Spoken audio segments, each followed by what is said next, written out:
Chapter 123 Whoosh. With a flash of golden light, the yellow-clothed girl in Noah's group shot an arrow from her solunar bow aiming at the winged ash snake. Bang! The arrow collided against the winged ash snake, producing an explosive sound. The snake's entire body began to spasm for a moment before settling once more. On its giant body, a single bloody hole could be seen. With an enormous hissing sound that stung the ears, the snake focused on the girl. Those vertical slit pupils were locked onto the girl, used the whip to bind its body. Evan raised his spear, roaring at the snake while keeping a safe distance from the snake. Alicia dashed forward with a serious expression. In an instant, the whip in her hands blurred as it flew toward the snake's body. While in midair, the whip began to extend before becoming a 100-meter-long cord that wrapped around the two wings and bound it shut, preventing the snake from flying. Forward! Evan roared. With his rare weapon in the air, he and 3 other men dashed at the winged ash snake. At the same time, Noah's body blurred away as aimed his light wind sword to attack. Bang! An explosive sound and a billow of energy pulsed out like an ocean of energy. The surrounding area quickly went to ruins as the 3 other divisions began to fight as well. As the battle continued for some time, a cry filled with pain could be heard on the battlefield as a youngster was bitten from the waist down by a creature whose head looked like a mouse, dragging him down beneath the ground. Ground terror. The ground terror is here. Everyone, be careful of the ground. As soon as everyone heard the yell, they all stared intently at the ground. At that moment, right in front of the group, a large golden-colored rat-like beast flew up from the ground with the upper half of a man in its mouth. Be careful, the ground terror is here. Hurry up and attack it, don't let it escape into the ground. As soon as the ground terror appeared, everyone began to shout out loud as they charged at the ground terror. The ground terror was extremely fast and immediately flew back into the ground after swallowing the body in its mouth. Even when rare weapons slashed at its body, only sparks could be seen. The ground terror was a scaled magical beast with silvery scales all over its body. Despite its defenses not being as strong as the bearded earthworm, it was still stronger than what the average body refining stage warrior could damage.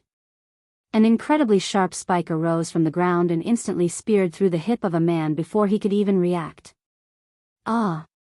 The man cried out in a shrill voice before thrusting his fire attribute rare weapon into the ground in hopes of exposing the ground terror from its subterranean hiding spot. All that he hit was earth as the ground terror had already moved on from one area to another. An intense purple light flashed as the entire world shook all of a sudden. By the side, the golden lightning lion shot out a blue spear of lightning that arced toward the closest person, reducing his body to nothing but ashes. Several men immediately struck out at the lion with their rare weapons, creating a clunking sound as they smashed against its scales with some sparks and blood. Although the golden lightning lion's defenses weren't weak, it wasn't capable of defending against a barrage of blows of a large group without taking some damage. An angry roar was emitted from the lion's mouth as it swiped its sharp claws at the surrounding people attacking it. Another arc of lightning was spat out from the lion's mouth, striking the closest person without giving him a chance to dodge. In that instant, 5 of the 30 warriors who attacked the golden lightning lion had been shocked by the lightning and fell to the floor with charcoal black bodies. The winged ash snake wasn't much stronger than the bearded earthworm, especially with its wings restricted by Alicia's whip. She used her and her whip's full power to attack the snake. Although the snake was a core formation level beast, it wasn't as intelligent as those who were fighting it, therefore, with 3 rare weapons and good strategy, they were able to do some damage to the snake. In the end, the snake's strength while bound up was far less than before, which impacted it majorly, so only around 60% of its full power could be displayed. The winged ash snake continued to struggle fiercely against the bindings but to no avail. The wounds on its body were growing more and more severe and its temper even more violent. Alicia's face grew serious as she bit her lower lip and concentrated while sweat pooled over her forehead. At the moment, she was completely focused on constraining the wings of the winged ash snake. Suddenly, the winged ash snake let out a loud hiss as a large amount of corrosive acid shot from its mouth headed in every direction. Watch out!